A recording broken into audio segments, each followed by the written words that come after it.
major technologies and processes which are used in India for production of ethanol. Standpoint as to what exactly is the project cost which you can expect while appraising an ethanol project under various scenarios, whether it's first generation. What are the implementation periods which we can expect while implementing an ethanol plant? Now, one request which was there in the last seminar was that we should also go through all the individual assumptions which are taken in the structuring of the model. So we have added this additional slide. What the grain people are saying that don't treat us like sugar. For sugar, input cost is known and it stays fixed for a long period. For us, it is highly variable. Why? Newspaper only, Economic Times, third page, I think it came that both the state governments have committed that this year there will be 0 farm fires. That is not going to happen. Just after Diwali, the air quality will go to 400, 500, literally unbreathable. Those are also, I called up the Kia, I asked them कि E10, E20 डलवा सकते. He said, sir, we have no clarity and अभी ऐसा हम कुछ comment नहीं कर सकते, बाकी आप देख लो आपकी गाड़ी. पता कि इंश्योरेंस में भी कवर्ड है कि नहीं कवर्ड है. इंजन कल को खराब हो गया तो इंश्योरेंस वाला तो बोलेगा मैंने कहा था E10 डलवाने के लिए. India has substituted 17.3 million metric tons of crude since 2014 by doing this blending program.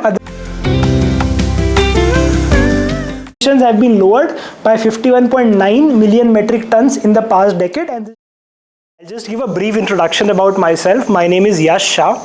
I am part of the leadership team at SJA, a 40-year-old consultancy organization impaneled with large banks and financial institutions such as Union Bank of India, State Bank of India, Punjab National Bank, IFCI, IFCL, NAPFID, REC, PFC, for end-to-end services starting from appraisal, which is the TEV study, till the lender's legal counsel, valuation of securities, up till post-disbursement of monitoring as stock and receivables auditor, agency for specialized monitoring, restructuring consultant, concurrent auditor during the restructuring nursing, and so on. So we are on panel with IBA for various sector-specific specializations, one of which is sugar and ethanol. And this is a very interesting topic, in fact, which we have taken today, and we'll just start. So it's about, and there's a very interesting graphic here which literally shows you a corn being inserted into the fuel tank of a car, which is literally what the ethanol blending program is all about, how we intend to replace our crude oil consumption with ethanol, and by way of that significantly reduce our dependence on import, because India spends a huge volume of money on importing crude, and secondly also reducing our carbon footprint to meet our commitments towards various global COP28 norms which we have committed to as part of various conventions. So I'll just give you a brief overview of what we plan to cover today. So of course we'll start with an introduction as to what exactly is ethanol, what is the utility of ethanol in the industrial segment. Then we'll move on to what are the major technologies and processes which are used in India for production of ethanol. Thereafter we'll discuss something which is very relevant from the appraisal standpoint as to what exactly is the project cost which you can expect while appraising an ethanol project under various scenarios, whether it's first generation, second generation, first generation under sugar, first generation under grain based. And then we'll also move into the components of project cost, what percentage of it is land, what percentage is civil works, what percentage is the plant and machinery component, and what percentage can you expect under the various other soft costs. Then we'll discuss what are the implementation periods which we can expect while implementing an ethanol plant in India. We're going to deep dive into the various statutory approvals which are required for setting up the project. We'll divide this into two categories. One would be pre-establishment approvals, approvals that typically the promoter would need to obtain prior to starting his construction. And then there would be certain post-completion approvals which he would have to obtain once his plant is complete. We'll also discuss the economic outlook which is a very rapidly evolving scenario in India today, especially with the government policy being very dynamic. Like 6 months back, government typically banned the diversion of sugar syrup and B-heavy molasses for production of ethanol, and this circular has been revoked by them about 30 days back. And secondly, right now, first generation ethanol is a very big thing in India, but typically going ahead, you would see second generation ethanol also coming into the picture, and we'll discuss that in detail, what exactly is first generation, second generation, and how the future government policy is more bent towards moving towards second generation and even third generation grade of ethanol. Thereafter, we'll do a real life case study of a 170 KLPD plant which was appraised and financed by the Indian banking system. What kind of assumptions were adopted in structuring that model? What kind of implementation periods? From where was the major plant and machinery? Because in India right now, the plant and machinery suppliers for ethanol are very structured in nature. It's a very turnkey kind of operation for the promoter, wherein he has to place POs on certain reputed people who are there in the market, and he would implement the project on an end-to-end basis. So we'll discuss those vendors as well. And thereafter, of course, what is the way ahead for the industry and so on. So ethanol, also called ethyl alcohol, grain alcohol, drinking alcohol, is an organic compound. The important thing to note here is that ethanol is something which is entirely organic and nature derived. There is no kind of inorganic or chemical additive which is to be introduced while making ethanol. The very primary process of ethanol is that sugars, and those of you who are well versed with chemistry would be aware of this, that it is just conversion of sugars into ethanol and carbon dioxide by something called yeast. And the process is called fermentation. It's an absolutely natural process. There is no inorganic thing involved, and this is what ethanol is all about. Now, the major uses of ethanol in today's industry are, number one, a fuel additive, which is the usage that we are going to discuss today in detail. This is the most important usage right now, how ethanol is to be used as an additive to the fuel. Now, the ethanol which is suitable for using as a fuel blend is 99.9% ethanol. It is also called AA, absolute alcohol, anhydrous alcohol. And we'll see how it is made and how is it different from other forms, because alcohol is typically alcohol. We even drink alcohol, but then how is this different? This is 99.9% alcohol, which is called absolute alcohol, and this is the only form of alcohol which is suitable for blending with our petrol. And a couple of weeks back, if you've read the Economic Times, you'll see government has even started blending with diesel. So right now we are at approximately 15% blending with petrol. We are targeting 20% blending by 2025, and government has even started blending ethanol with diesel, and 1.5 to 2% blending has already commenced as we speak. It is used in pharmaceuticals, that is very common, 96%, 90%, even absolute alcohol has a lot of pharmaceutical uses. Then it is used in alcoholic beverages. Now, the kind of ethanol which is used in alcoholic beverages is called ENA, extra neutral alcohol. That is typically 90 to 95% ethanol. So that kind of alcohol you must be seeing in distilleries. You know, it is produced, ENA is produced, then it is diverted to the blending section, and there the blend is made. But this is beyond the scope of our discussion today, as we'll be confining ourselves to this aspect only. Then there are solvents, cleaning agents, and other industrial uses as well. Now let's shift our focus entirely to 99.9% ethanol, which is absolute alcohol. There are two variants which are there in India right now. One is first generation and one is second generation. First generation ethanol is any ethanol which is derived from food products.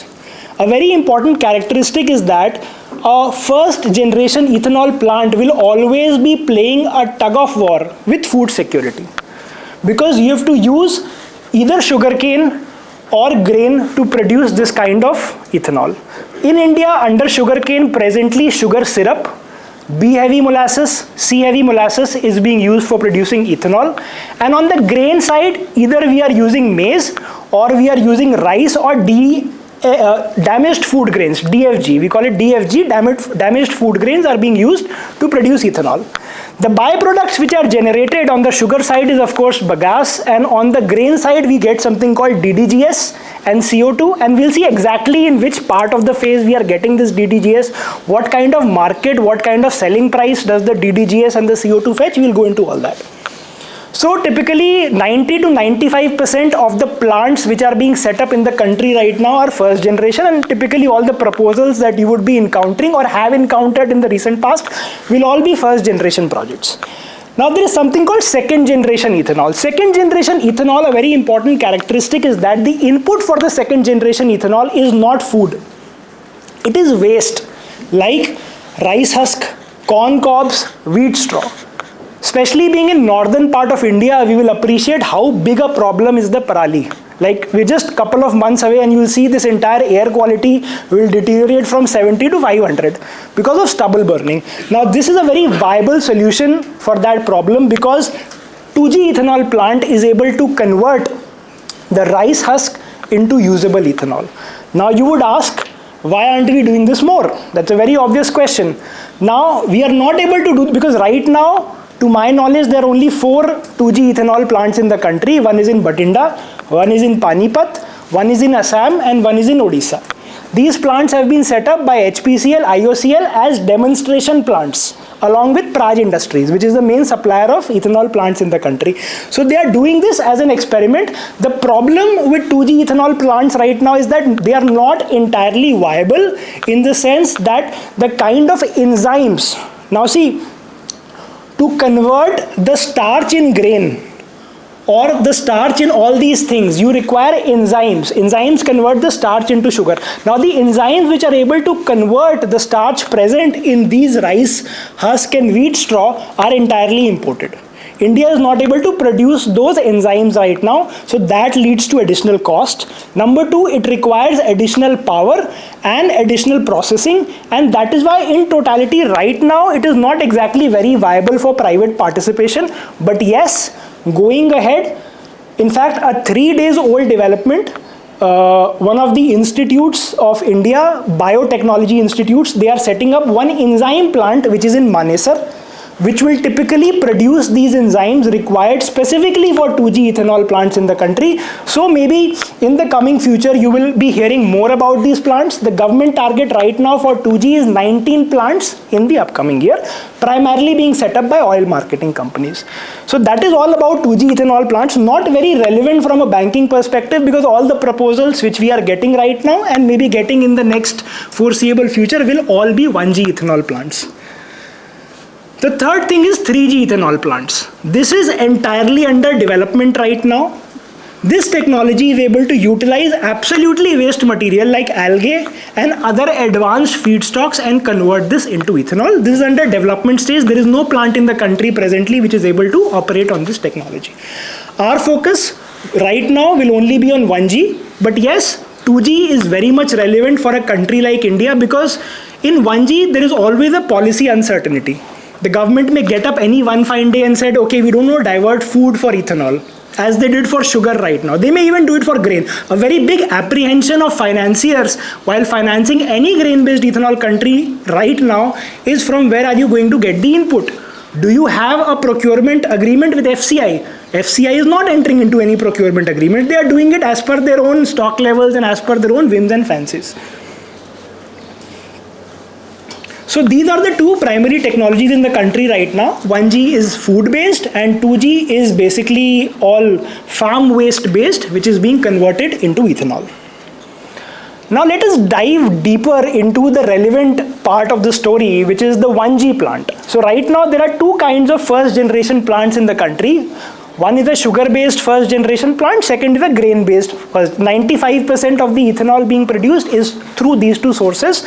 Of late, as per industry data and as per the offtake done by the OMCs, a lion's share is being transferred to grain-based because there is some kind of government policy which is trying to reduce the amount of dependency on sugar and diversify the feedstocks for ethanol.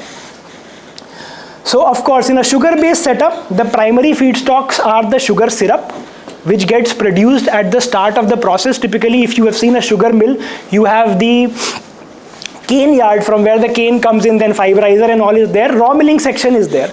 Raw milling section is the place where you get the bagasse and you get the raw juice. So this kind of juice can be diverted for production of ethanol. Then the second important stock is molasses. Molasses is of 3 grades. A heavy, B heavy, C heavy molasses is there depending upon the concentration of sugar comprised within those three elements that can be diverted for production of ethanol. Under a grain-based setup, you have primarily maize and damaged food grains which are being used as primary input for ethanol right now. Feedstock availability, it's quite obvious because see, sugar is a seasonal industry. There's a notified crushing season during which you can crush sugar. But that said, right now practically all the ethanol plants, they are typically storing the molasses in tanks so that they are able to generate ethanol throughout the year and not that much affected by the seasonality associated with the sugar industry. Whereas grain-based, of course, is more consistent and there is an year-round availability of stock which is there. Coming to the ethanol yield, so basically if you utilize 1 ton of sugar cane, you are able to generate 70 to 75 liters of ethanol. This is a basic input-output ratio which is being utilized in the appraisal. If we drill deeper into this, if we divert 1 ton of sugar syrup, you can get 600 to 625 liters. If we divert 1 ton of B-heavy, so you see it keeps going down because the sugar composition keeps going down as you go from sugar syrup has the highest sugar concentration which is measured in something called bricks, then you have B heavy, and then you have C heavy which gives you 220 to 250 liters per ton of C heavy molasses diverted. As compared to this, if you come to the grain side, if you divert 1 ton of maize, you will typically generate 380 to 420 liters of ethanol, and if you divert 1 ton of broken rice or damaged food grains, you will typically generate 400 to 450 liters per ton. So this is the basic input-output ratio, very important while we are doing the appraisal to understand what kind of raw material requirement is there for the plant which we propose to implement. Coming to the cost, see, sugar-based is slightly cheaper because grain involves additional processing. As I said, ethanol is basically created by way of fermentation. Fermentation can be done of sugars. This is already sugar. This is not sugar, this is starch. So first you need to use a milling process to convert it into meal. Then you need to do a liquefaction process to convert that starch into simple sugar, and we'll discuss that. So because of that additional processes, the cost per KLPD of a grain-based plant is slightly higher as compared to a sugar-based plant. This is the basic process. We'll discuss this in detail. I'll just do a very brief summary. So there is fermentation and distillation. These are the two things you would want to do if you are trying to generate ethanol from a sugar-based setup. If you are doing it from a grain-based setup, you would want to do additionally milling and something called liquefaction prior to doing the fermentation and distillation. Water requirement for a sugar-based is 12 to 15 liters per liter of ethanol produced, and for this it is slightly higher because of course the additional processing is there, translating to a water requirement of 15 to 20 liters per liter. Energy requirement again is higher, and how much in megawatt, how many units, that we'll get to specifically, but right now for grain of course it is higher because of the additional processing which is involved.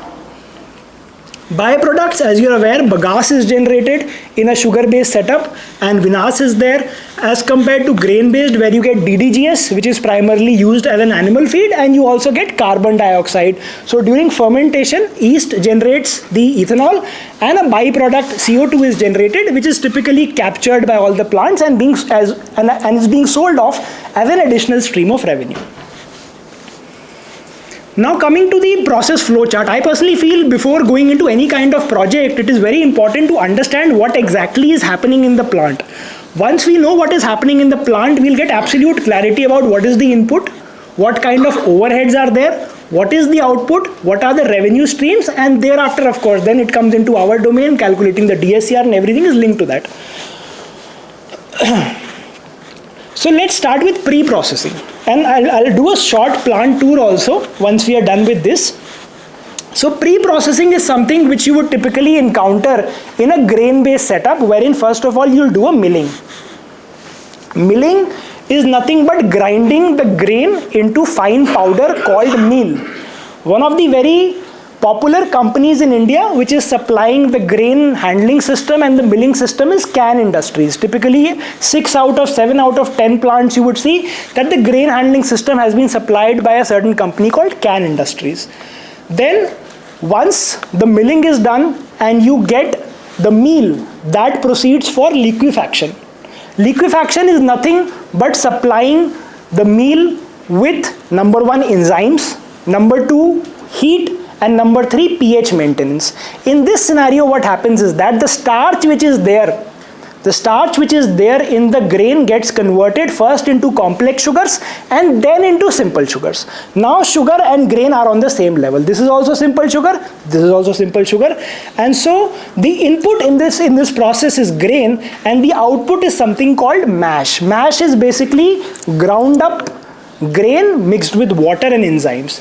The second stage, which is common for both a grain-based and a sugar-based plant, is fermentation. Fermentation, what you would do, you would want to cool down your mash to a temperature of typically 90 degrees Fahrenheit, and then you will add your yeast.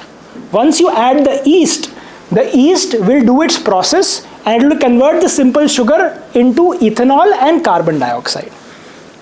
Now at this stage, the ethanol which you have has 15 to 20% ABV, which is alcohol by volume. 15 to 20% alcohol by volume we have reached. Now our objective over here is to concentrate this up to 99.9%, which is suitable for our usage. So in this particular process wherein you input mash, you get an output which is 15 to 20% ABV and is typically called beer because this is the concentration of alcohol which is there in beer. Then we move on to the heart of the plant, which is the main process, wherein what we will do is that we will concentrate the alcohol level in this particular solution. Now, those of you who remember the fundamentals of chemistry or maybe who are from a science background must have done more of it. There's a process called distillation. Distillation, very simply put, is heating something, capturing the vapors, and then condensing the vapors to get the liquid back again. What this does is that it increases the concentration of things which have a lower flash point. They will convert into vapors and then upon condensation will get reconverted into liquid. This is typically what is happening in the distillation section of the plant. Now a normal distillation section in India typically has 3 columns. First column is called the beer column.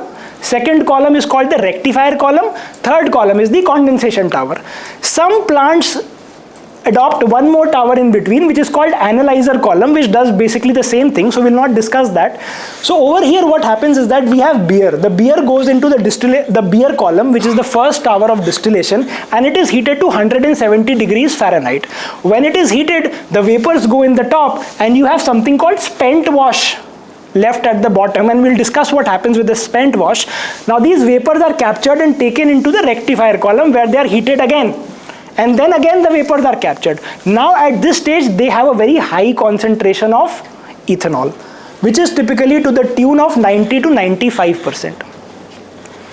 And this is the output which is given by the rectifier column, that is taken to the condensation chamber where it is reconverted into liquid.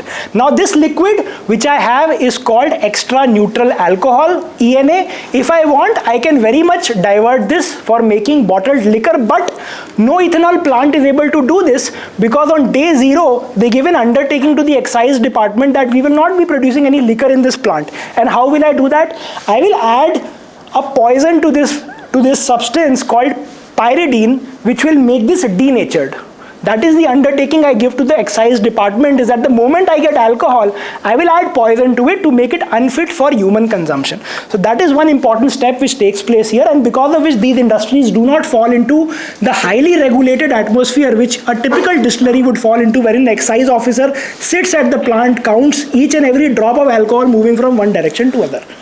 So right now I have ENA, which is 95% alcohol by volume. Now comes the important step which distinguishes my plant from a normal distillery where drinking alcohol is made, is dehydration. There is a technology called molecular sieve. So it is like a sieve through which this liquid is passed. This is a very fine sieve, and whatever water particles are there get separated, and what comes out is absolutely 99.9% anhydrous or absolute alcohol, which is the ethanol which is fit for blending by the oil marketing companies.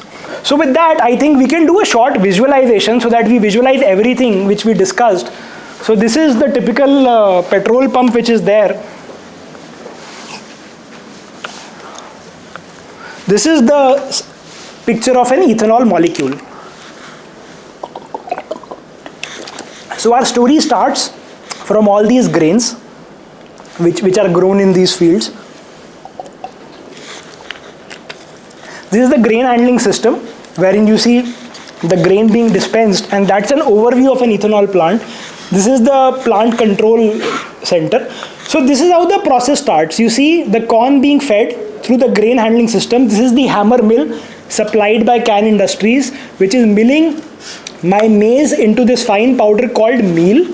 And thereafter I'm moving into liquefaction, wherein I'm supplying enzymes, I'm supplying heat, and I'm maintaining pH. What is happening is that the enzymes are breaking down the starch first into complex sugars and then into simple sugars while I supply more heat. So this is the entire liquefaction process taking place before you. The output of this is mash, which is then cooled to 90 degrees Fahrenheit and transported to the fermentation tower. In the fermentation tower, what I'm adding is first of all more enzymes to break it into simple sugars. Then I'm adding yeast. This is the main process. Now yeast will convert the simple sugars into ethanol and carbon dioxide. This process takes some time when the fermentation takes place. This is CO2 being released, which is captured and sold off as a separate revenue stream. The output of this is beer, which is 15 to 18% alcohol by volume. And now I will move to the distillation section of the plant.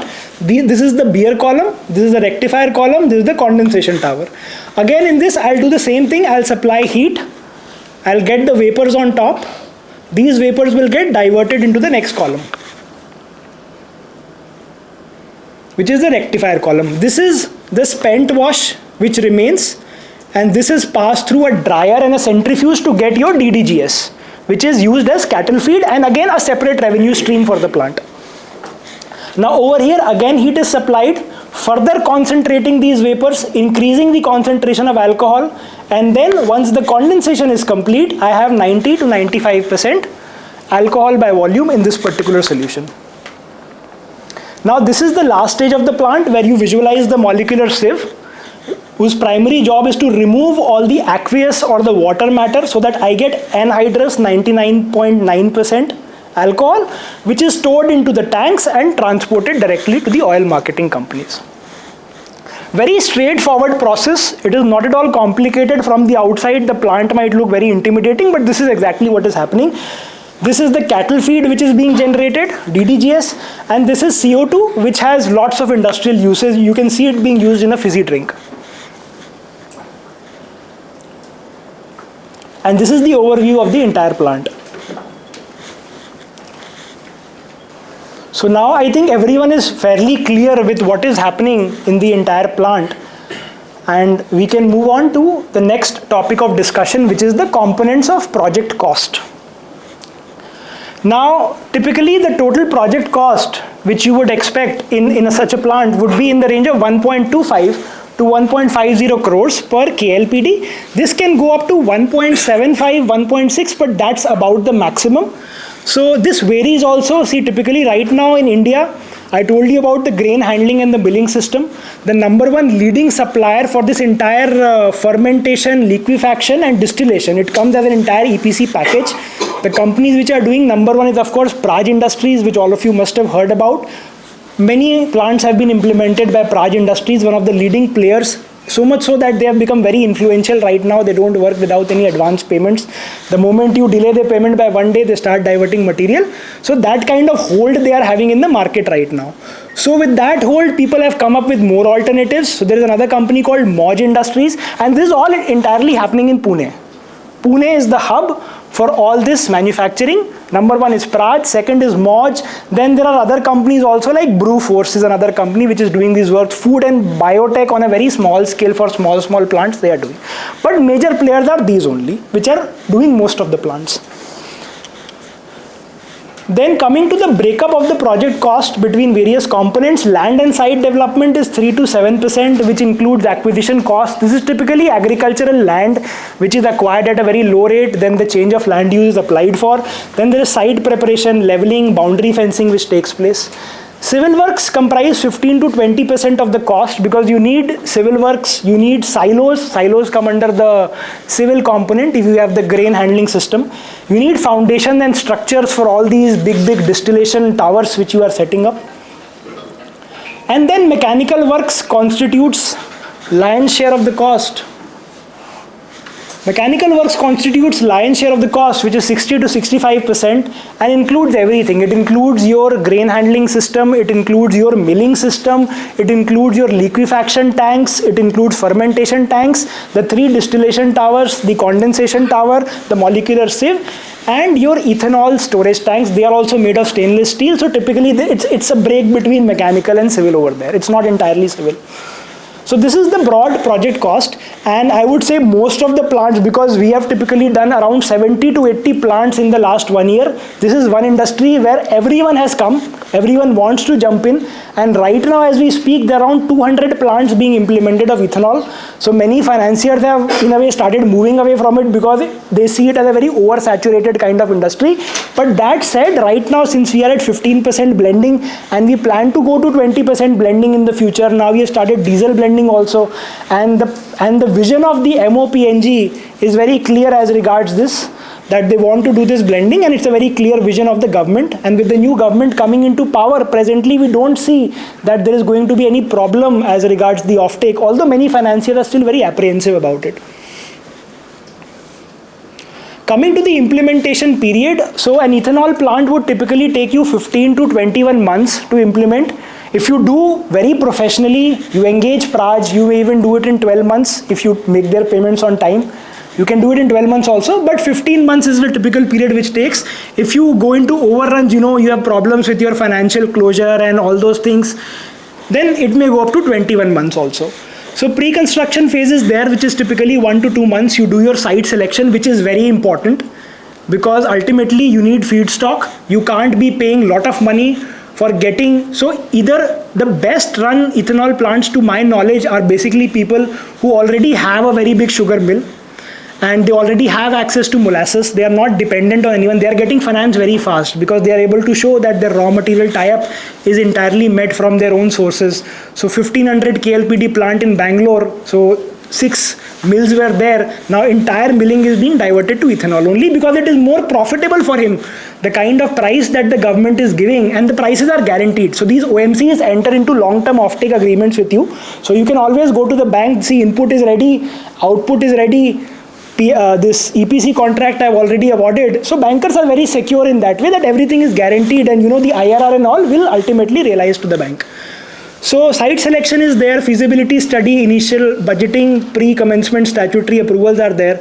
Then you would spend 2 to 3 months in your land acquisition and site development. You will acquire the land, perform leveling, prepare the site for construction.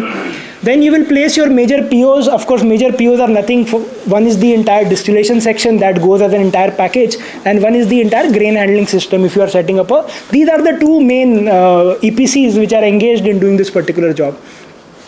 Then you would spend 2 to 3 months in constructing your civil structures, buildings, foundations and infrastructure. This is the major portion wherein you mobilize all the equipment to the site. Most of it actually comes in semi-knockdown and knockdown state, and the erection is done by your contractor at the site. Very few components come in fully assembled state to the plant. So mobilization, erection takes place there between 8 to 14 months. Then commissioning and trial run is very important. This is because OMCs have very strict norms. It is not like you generate anything and you can start selling.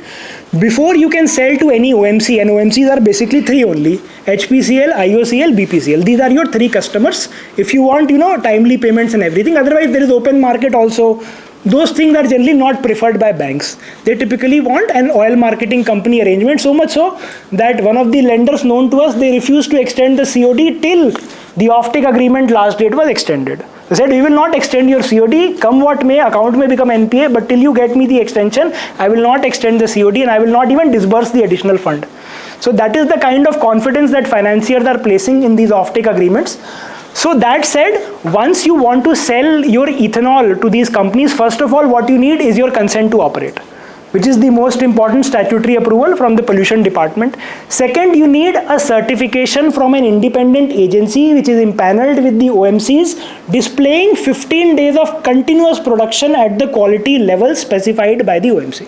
So if your plant is done, but see, it's a chemical process. At the end of the day, anything can go wrong if your output is not as per the norms, because see, this is something which is going into the petrol, And petrol is something which is going into cars. So if that petrol is not proper, then it will be widespread panic for everyone. So the quality norm over here is very stringent. You need to display 15 days of continuous quality production, get that certificate, and of course there's another certificate called the PESO certificate, because all this is very explosive in nature.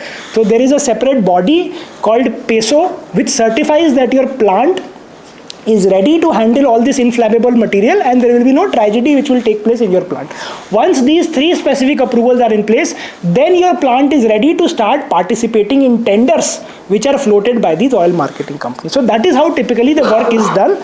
So it's not that your plant is ready and you will start generating revenue from day one. No. Your people will need to sit with your EPC, understand how the plant is working, get training for 1-2 months, require hand holding before your operations stabilize. So this can take anywhere between 1 to 3 months, wherein you commission the plant, you conduct your trial runs, and you stabilize the operations. And this is one of the phases where many projects, start experiencing overrun. यहाँ तक तो लाके बना दिया, but अब ethanol बनाने की जब बात आई तो वो क्वालिटी स्टैंडर्ड नहीं आ रहा, वो नॉर्म्स नहीं मीट हो रहे, तो उसमें टाइम लग जाता है बहुत बार. Now let's talk about something which is very important, which is the statutory approvals. So we have bifurcated the statutory approvals into 2 categories. One is the pre-establishment approvals, which you typically require, and these are, in fact, many of them lenders are insisting at the time of sanction only that you provide me these pre-statutory approvals before I go ahead with the sanction, or it is a part of the pre-disbursement condition also.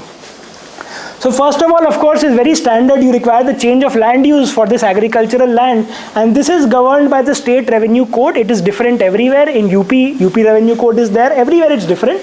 So as per the state revenue code, you require your CLU for operating the plant.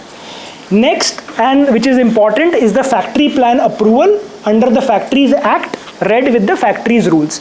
Now this particular approval also operates as the approval of your building plan, because if we go to the Factories Act, the process envisages that you submit your building plans, your layout, everything to the authorized officer under the Factories Act, and he will approve it prior to you starting your construction. So this is a very important approval which is there. Then this is a standard approval, which is the consent to establish, which is required from the State Pollution Control Board. This is the important document which will certify the capacity up to which you are allowed to establish your plant. Then, as I said, government is putting lot of impetus to this particular segment. They are giving interest subvention, 6%, 5% interest subvention is also there. So typically, whichever unit has factored the interest subvention into their viability calculations would want to produce this particular registration as well, which is given by the DFPD, Department of Food Processing and Distribution. That is the department which is processing this particular interest subvention. Then the Petroleum Explosives organization is there. So you need to apply for an initial approval that up to this much capacity you are allowed to construct facilities for storing ethanol, which is a petroleum class A product. Basically they have divided the inflammables into class A, class B, class C. Class A product is ethanol, so you require this PESO initial approval. Then of course NOC is there from the local municipal authority or panchayat for establishing the plant. You require a water connection. You require sanction of power supply for construction power. You require certain amount of power for doing your construction activities. Then excise permission exemption is important. Otherwise, excise officials will start coming to your plant. You need to give an undertaking that whatever ethanol I am producing in the plant will be entirely diverted for fuel blending program, and I will be adding this poison to my output, which will make my ethanol unfit for human consumption. So this is all pre-construction requirements. Then you do your construction, and once you start nearing your completion, these are the typical things that you would require for showing the completion of your plant. These are the things all the LI and all will take before they certify to the financier that yes, this plant is ready for commercial operation. There is one registration under Boilers Act, because typically many of these plants are meeting their power requirement from a captive power plant. Like the case study that we'll be doing, 170 KLPD, is also establishing a 4 megawatt CPP plant. So for that they are having a boiler, and other than that also boiler is required for various other heating operations also. So this registration under Boilers Act is to be there. Then the very factory license wherein you applied at the initial stage, after you are complete, you give it the complete plans and everything, you get your, this is sort of a completion certificate come factory license which you are getting under the Factories Act. Then consent to operate, this goes with the consent to establish, fairly standard approval, you get your consent to operate from the State Pollution Control Board. Then PESO also gives a final approval. So this, you can star mark, this is very important. This is very important. And then there are normal laws which have to be complied, DPF, Bonus Gratuity Act, all those things are there, GST is there. So to start selling your ethanol, this is what the oil marketing companies require you to upload on their portal. It's an entirely online process. To my knowledge, there is no physical intervention which takes place. You have to upload this document along with that 15 days continuous production certificate. Once it is approved by the oil marketing companies, then your account will get activated to start participating in the tenders which are floated. 15 days certification from private agencies? Yes, which are impaneled with the OMC. So they have a list of agencies who will come to your factory and they will certify that yes, you have met 15 days continuous production and it is as per the quality which is required by the OMC. So this in fact is a very big discussion in itself. I have uploaded a video on my YouTube channel which is approximately 1 to 1.5 hours long, discussing each and every approval in detail as to which body gives the approval, which are the forms to be applied, how much time it takes. So because see, law is very vast, so process is there and that has been discussed. Any of you having interest in each and every detail can go to this. I will give you the link. You can go to that and see what exactly is the entire process which is required for getting the approval. Now, another interesting section which is review of an actual financial model of a 170 KLPD grain-based plant.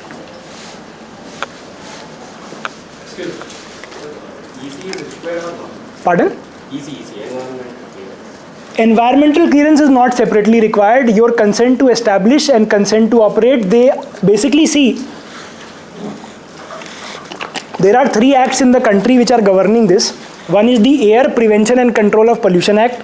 Second is Water Prevention and Control of Pollution Act. And third is the Environment Act 1986 which you are talking about.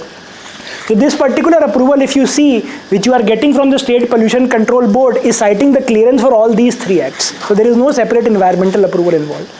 Ultimately, most of the factories, what is happening is that your pollution control is giving you the clearance for air and water, and then environment you are getting separately for MOEF. So maybe they have streamlined some internal process. Whatever consent to establish is coming is giving the NOC for all the 3 acts.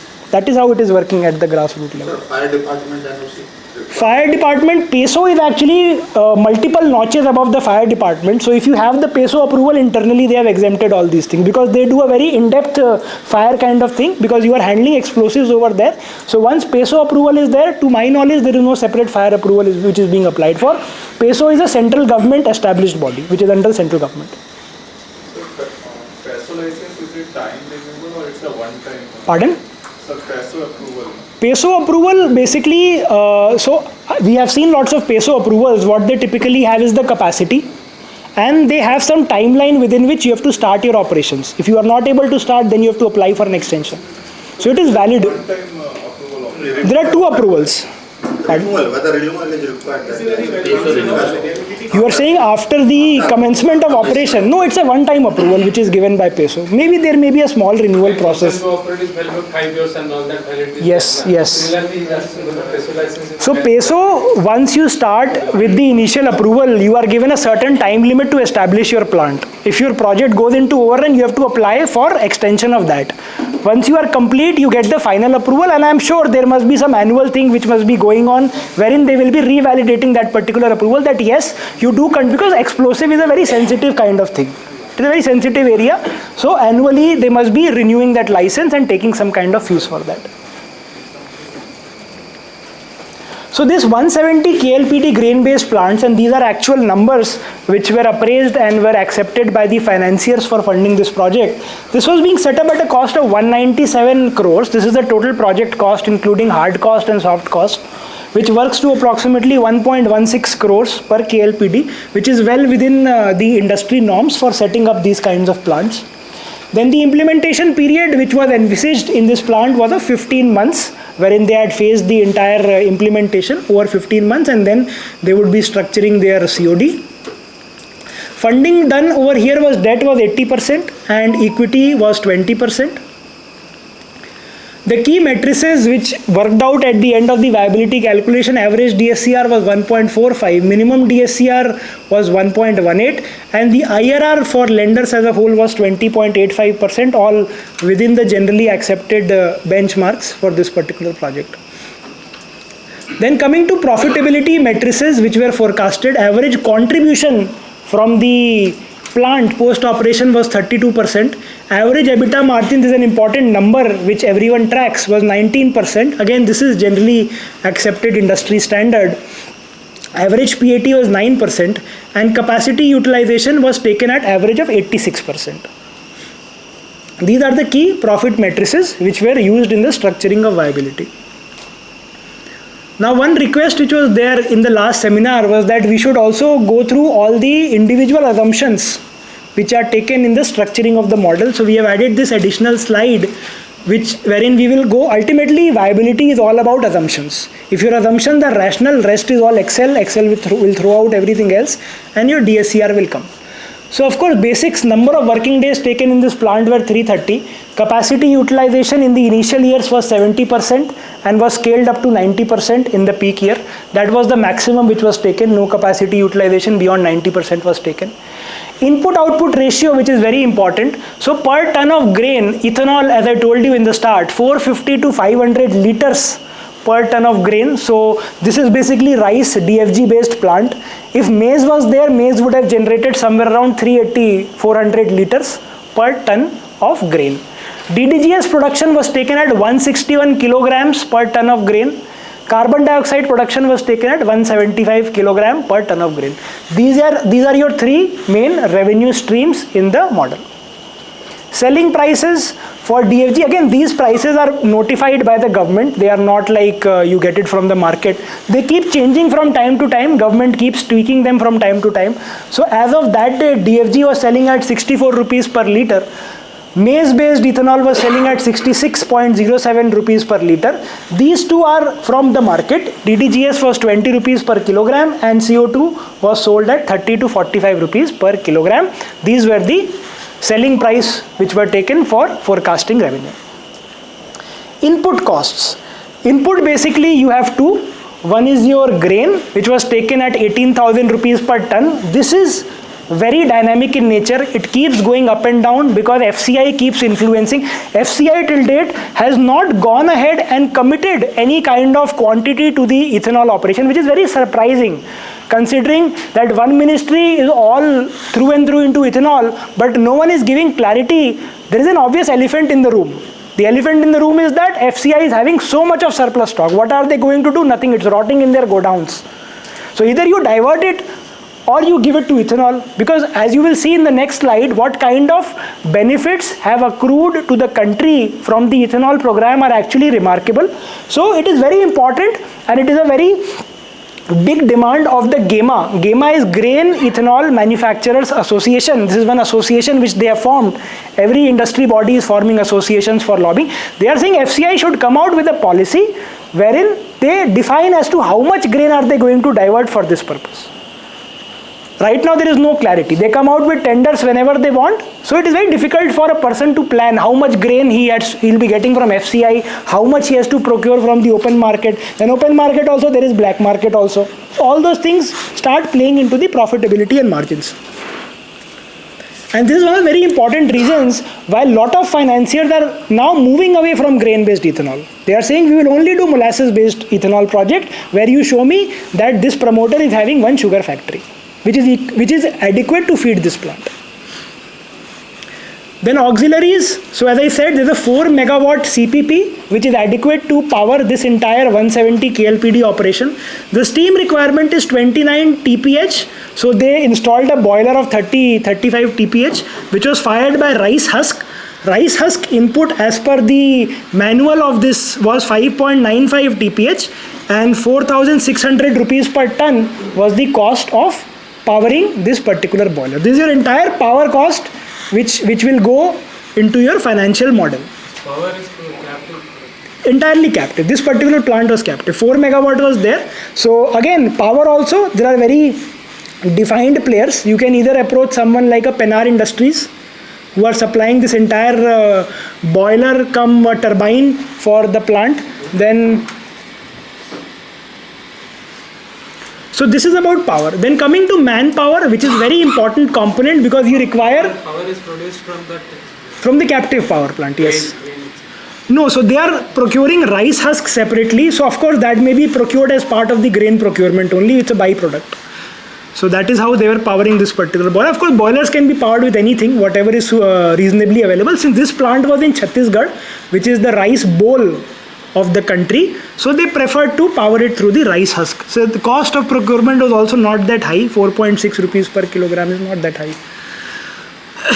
So 151 manpower was projected for running this plant properly. As I said, even though the plant is simple, the process is little bit complicated. You require experts at every stage to monitor what kind of, like for example, liquefaction section, maintain the temperature. Of course, this all gets controlled through the PLC. PLC system is there, but then you need a skilled person to be overseeing that PLC and taking corrective action before you, because once something goes wrong, your entire batch goes wrong. Then you have to start from scratch. So 151 manpower, total bill was around 60 lakhs per annum for the manpower cost. Water requirement for the plant, and for grain-based plants it is slightly higher, was around 3000 meter cube per day. So this plant also had a water purification system, and they were doing a significant amount of recycling, because this spent wash also contains water. So ultimately when you take it to the dryer and the centrifuge, you get water. And then they were able to recycle from other processes also. So their fresh water requirement, for which they supplied to the water authority for permission to draw from the ground, was around 672 meter cubes per day. Rest they were able to exhibit that we'll be recycling our water. Working capital matrices, RM was projected at 45 days, WIP was 7 days, FG was 30 days, debtors was 30 days, and this is a very big pain point. In fact, if the GEMA is making a very strong representation, because right now what is happening, once you are offloading your ethanol at the depot of the oil marketing company, then you upload your invoice, and from that date they take 21 days to clear your bill. This, as per the association, is very long. They are doing a lobby to reduce this to 7 days. That from 7 days of the, see, you have already got the ethanol and you have already uploaded the invoice. So why 21 days for processing? So anyhow, right now that has not been accepted. It is still 21 days. So it has been projected at 30 days. Creditors are at 15 days. This is basically grain creditors. Other expenses creditors would typically run into 30 days. Depreciation rate, straight line method as per the Companies Act, land is no depreciation. Civil 3.17, plant and machinery 6.33, miscellaneous fixed assets 9.5%. Maintenance cost. Now plant requires maintenance also, and that has to be factored in the calculation upfront, because periodic maintenance, there is periodic maintenance and there is major maintenance, but the broad estimate for this is 1.5 to 2 lakhs per KLPD capacity per annum. This is the estimate which is accepted under the offtake agreements also, because offtake agreement is not a standalone document. They control everything. If you have an offtake from an oil marketing company, they will define how much grain storage you have to create. They will define how much ethanol storage minimum you have to create. You can create more if you want, but minimum, because ultimately under the offtake agreement you are committing to supply a certain KLPD to them, and on that basis of course they are doing some other calculations at their end. So they are also saying how much maintenance cost you have to incur, so that their input does not get disrupted for meeting the ambitious blending program. I think most of the assumptions which are there for the model have been covered. If anyone is having queries, maybe we can take that, or query session is at the end also, maybe we can take that. Established capacity and the requirement, is there any gap? Pardon? Is the established capacity, the requirement, the blending requirement? Okay, so we did a specific study on this particular aspect at the request of one of the lenders. So right now, the last statement which came out, so basically how ethanol works is that they have a separate year called ethanol supply year. It is called ESY. Now for ethanol supply year 2024, their target was 15%, which they said around 3 months back that it is met. And they stopped ethanol from these people. So they started protesting. They said at one, you are saying I will incentivize, you are saying there is shortage, 250 more plants are there in the pipeline and you are not lifting. Then they went into protest. All this came in the papers. This is all public information. If you write this oil marketing companies, you will get all these news articles. First the protest started. This started somewhere in April. 2 months they protested. Then out of the blue they suddenly came, okay fine, we will take more ethanol and we will offer it. So right now 15%, I think they have met this year. That is what their numbers are. But we are now increasing to 20% and we are also starting blending in the diesel. So there is vast demand. I don't see any shortage of demand.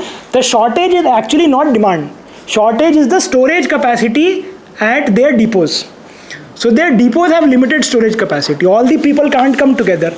So there is something which they report on a weekly basis, which the manufacturers follow very closely, is called ullage, or maybe ullage, I don't know how it's pronounced.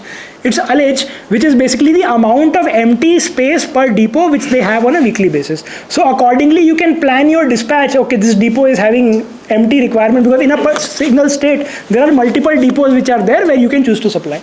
So that is how they are moving. So right now I don't see demand as a problem, but yes, storage space at the depots need to be increased by the oil marketing companies to meet this huge output which is going to come out of the industry in the next 1 year. So some way ahead points. First is the pricing for grain-based ethanol. So right now, see, if you see sugarcane is a highly regulated industry and it is a very important industry in the hands of the state government, because the price you pay for sugar directly goes to the vote bank. So that is determined by the state government. In fact, sugar is so much so that if you establish a sugar factory, within a certain radius, all the sugar marketing companies, and there are designated hours, if they come at your factory at those designated hours, you are obligated to lift that cane stock at the notified rate. So input cost is defined. What the grain people are saying, that don't treat us like sugar. For sugar, input cost is known and it stays fixed for a long period. For us, it is highly variable. Why? Because FCI is not coming with a policy. If we face shortage, either we shut the plant or we get it from the open market. So our prices are highly variable. So when you are fixing the purchase price for my grain-based ethanol, you factor this dynamic element so that my margin gets protected. This is the number one demand of the grain industry, that the price you are notifying, it should have some kind of dynamic element to factor the variation in the input cost. Second, which I have already discussed, that ethanol payments have to be quicker. Presently, they take 21 days from the date of the date your tanker reaches the depot and you upload the tax invoice. There is a demand that it should be 7 days, because the current 21 days is unreasonably high. Next, this is a very important development, and this is very relevant from the standpoint of 2G and 3G based ethanol, because you have, like today's newspaper only, Economic Times, third page, I think it came that both the state governments have committed that this year there will be zero farm fires. That is not going to happen.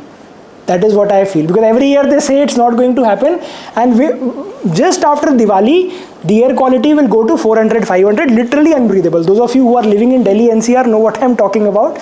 So this year they have said that we will not do any forest fires. And one of the reasons which they cited is we have two operational second generation ethanol plants in Bhatinda and Panipat. Bhatinda plant is 100 KLPD. Panipat plant is also around the same capacity. Now, the main problem in 2G is that private people are not entering. They will not enter till it becomes viable. And it will not become viable till the enzyme which is required for converting the starch in the husk becomes available locally. So again, another 3-4 days back, there was this news that factory is being established in Manesar for manufacturing this enzyme which is required for specifically the 2G based plant. So maybe you can track the progress of that plant, because that is going to significantly affect how fast 2G comes into the market, because 1G is honestly saturated. Ethanol may sound like a very buzzword right now, but those who are there on the industry or have financed ethanol plants know that it's a very saturated and unpredictable space, especially grain-based. Coming to the blending performance, so these are actual numbers. So we were at 1.5% blending in 2014, and we have reached 15%. In fact, if you go to petrol pumps also right now, you will see separately E10 and E20 petrol being sold in many petrol pumps. That is basically ethanol blended petrol pump. Now, I personally am not sure whether the engines of the cars are configured to handle that fuel. Of course, they must be, otherwise they would not have been released, or maybe... BS4 and BS is not compliant. BS4 but then they are filling everyone who is coming over there. So are they running a test on the population that once the engine starts? So 3 साल बाद वो engine बैठ जाएंगे. अच्छा ऐसा है नहीं. I personally see, I am all for environment conservation, but whenever I am going to the petrol pump, I am avoiding that E20. I have a BS6 vehicle, so as per sir, I think my vehicle should be compliant. But BS6 phase 2 is compliant with E10. Okay. BS6 phase 2. अब ये देखना पड़ेगा manual में कि वो phase 2 है. Anyhow, they are doing the filling, so I'm sure government must have done some tests in the background before dispensing it to the common public. Anyhow. For yesterday, sir, some politician raised this issue that this ethanol blending affected the engines of vehicles in India. अच्छा. Some politician I read in some news. Because जो normal आदमी है उसको थोड़ी पता है, वो तो गया अच्छा E10 वहाँ पे, अच्छा वो प्रमोट भी ऐसे कर रहे हैं सर ये एडवांस्ड वाला फ्यूल आया हुआ है, तो लोग और एडवांस वाला डलवा, अरे सस्ता आ रहा है एडवांस वाला और डालो हमारी गाड़ी. तो this is something to be seen because there is absolutely no clarity from any quarter. Because I called up the manufacturer also, I called up the Kia, I asked them कि E10 E20 डलवा सकती है sir, we have no clarity and अभी ऐसा हम कुछ comment नहीं कर सकते, बाकी आप देख लो आपकी गाड़ी. So this is something where I feel clarity should be there. Government should come out, MOPNG, I am sure whatever tests they have done, they should make it and they should reach the customers through the manufacturer. अगर मैं वो किया आके बोलेगा it is safe for my car, I will use it. नहीं तो otherwise मेरी गाड़ी खराब होगी. और अब ये भी नहीं पता कि इंश्योरेंस में भी कवर्ड है कि नहीं कवर्ड है. इंजन कल को खराब हो गया तो इंश्योरेंस वाला तो बोलेगा मैंने कहा था E10 डलवाने के लिए. So that is a problem right now. That gap is there. But anyhow, we are at 15% blending over here. And this is expected 20% by 2025. This is a very significant number which was announced by I think Gadkari Saab in one of his speeches, that country has substituted 17.3 million metric tons of crude since 2014 by doing this blending program. Otherwise it would have been imported and would have added to the import bill. So this is a significant amount which we have managed to save. And last, of course, lower CO2 emissions. Carbon emissions have been lowered by 51.9 million metric tons in the past decade, and this data is till July 14, 2024.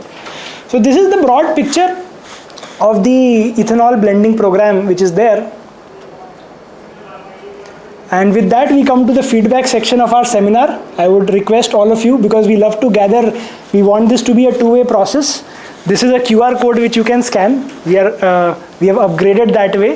And maybe you can give your feedback on the session. You can take 2 minutes maybe for that. YouTube का इसके बाद है, next slide पे वो. So उसमें वो video डाला हुआ है regarding the entire statutory approval of ethanol. I keep adding lot of industry related videos also to my channel. Industry related credit appraisal, credit monitoring. It will direct to a website and there you have to skip the advertisement. One question. I got some very interesting information. Yes, sir. Historical information. 1 second, sir. I'd like to share with you. Please, sir. Okay. I worked throughout in Maharashtra. Right. उधर से उनके बगल में एक कमरा बना. To my knowledge, it's not a sunrise industry, because many a times already sunset was there. We have witnessed it.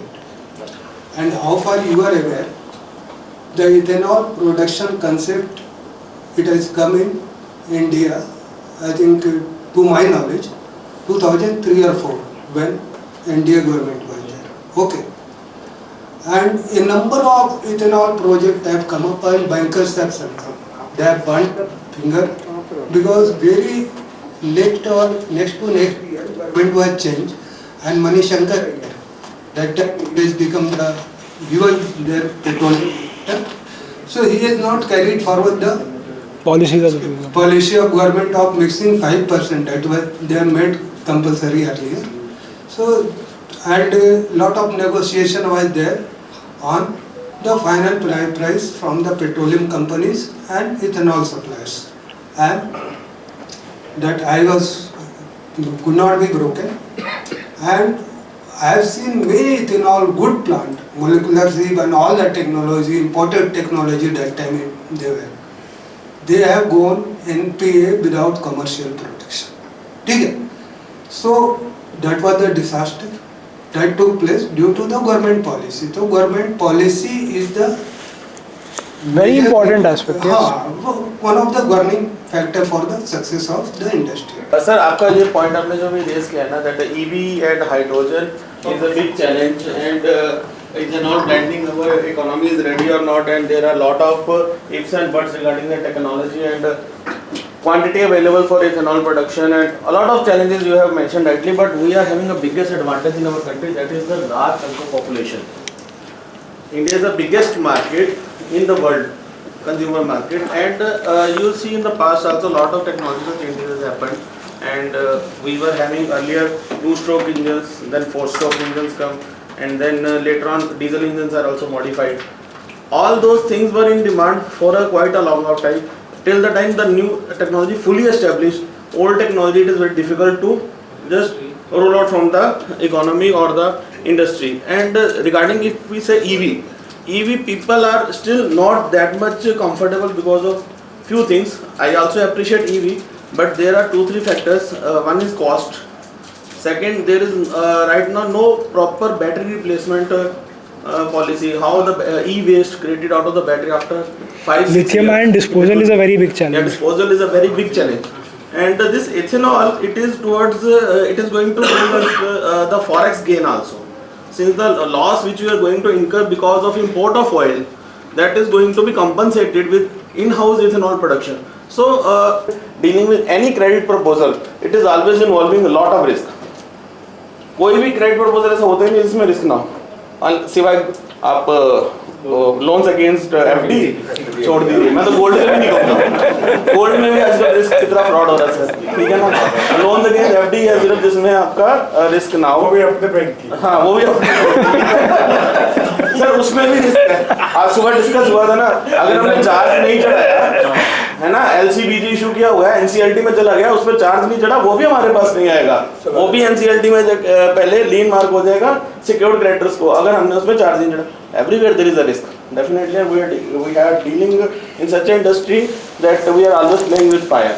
So definitely you have rightly pointed out that all the points, the risk which are there in this industry, and we need to take appropriate mitigants and the proper credit call to take care of all these risks so that our decision can be an informed decision.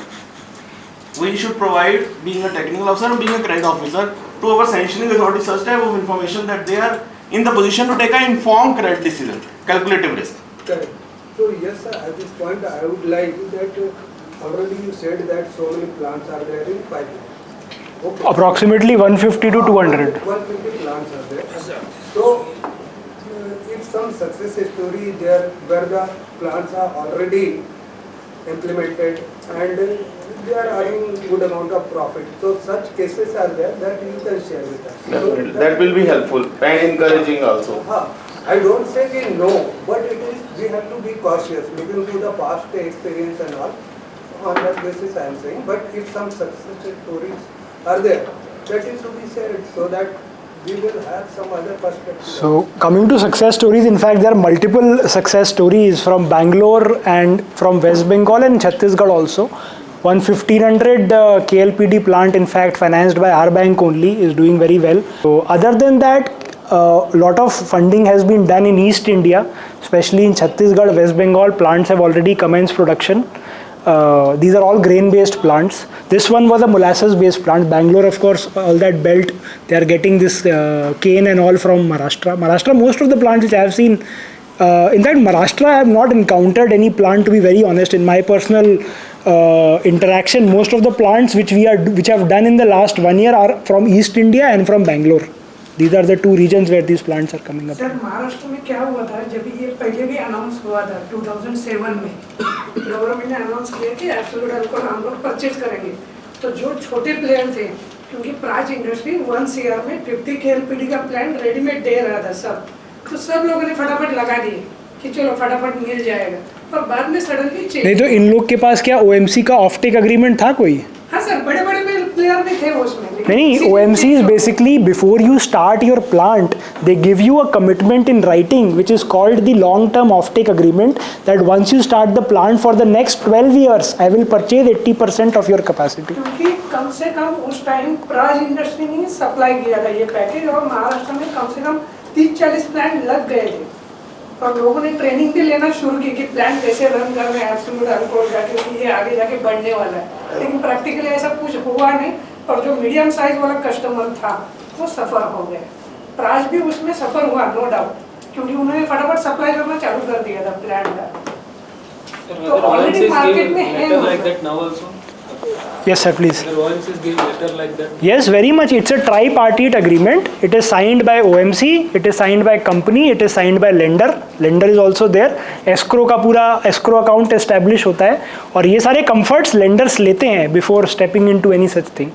In fact, they are even insisting for long-term procurement agreement with any mill that you show me the procurement agreement from where you are going to get this food grain and you show me the marketing arrangement for 10 years that 75% commitment in writing is there from the OMC. तो ये offtake agreement most of the plants में रहता है. Sir, whether Reliance is also purchasing? Reliance, अभी देखिए रिलायंस जो है नया प्लेयर है, so basically Reliance has entered the oil marketing business. अभी इनके पेट्रोल पंप्स आने शुरू हुए हैं, BP के साथ इन्होंने पार्टनरशिप करी है. अभी इनकी ओर से कोई प्रोक्योरमेंट है नहीं. प्राइमरी जितना भी प्रोक्योरमेंट हो रहा है IOCL, BPCL, HPCL, इसकी भी वेबसाइट एक ही है, वहीं पे सारा काम होता है. ये वहाँ लॉगिन करके आप देख भी सकते हैं कितना आने वाला है इथेनॉल, कितना लेने वाले हैं, सारा डेटा इन्होंने अपनी वेबसाइट पर डाला हुआ है. एटलीस्ट प्राइमा फेसी दिखता है कि सारी चीज़ें दिख रही है वहाँ पर. So that is what the offtake agreement and its importance. उसके ऊपर काफ़ी sir has pointed out very valid points and आज की डेट में भी there are lot of lenders who resonate this point who have burnt their fingers in the past. तो but लोग कर रहे हैं, अभी भी कर रहे हैं. They are taking this mitigations which I have told you. Offtake agreement is a very good mitigation. In fact अगर oil marketing company कह रही है कि मैं लूँगा आपका इथेनॉल तो वो एक कमिटमेंट एटलीस्ट आपके पास है, कल को आप जो है उनको उसको अकाउंटेबल होल्ड कर सकते हैं. If they have sugar factory and they want to further, because here the raw material issue is also there, because sugar cane, in case of sugar, मतलब कि ethanol produced by sugar, from the sugar cane. So sugar cane is a big issue. Availability of sugar cane, it's not very readily available for additional capacity because this what is jaggery units are also coming very aggressively. Almost all the places in Maharashtra, all the districts, so many jaggery proposals we are getting and that is successful also. So yeah, for additional sugar cane there is more room. So that is also a big problem.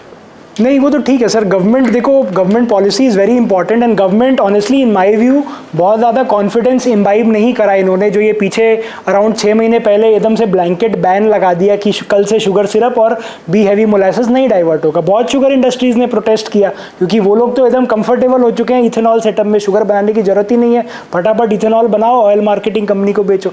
तो यही जो circular है I think around 1 हफ्ते पहले वापस recall कर लिया उन्होंने protest. And it was really a great session. Thank you, sir. Deep insight. Thank you. He has given. So thank you, sir. Thanks a lot for your time. और despite of all this weather conditions. वो तो होता रहता है sir, बारिश तो होती रहती है जो है. Right. तो ठीक है. Okay, so आज का तो है ना, so for today, so we can sum up for today. And if there is any other query, you all can reach out to us as well. And my email ID is also there. Yes.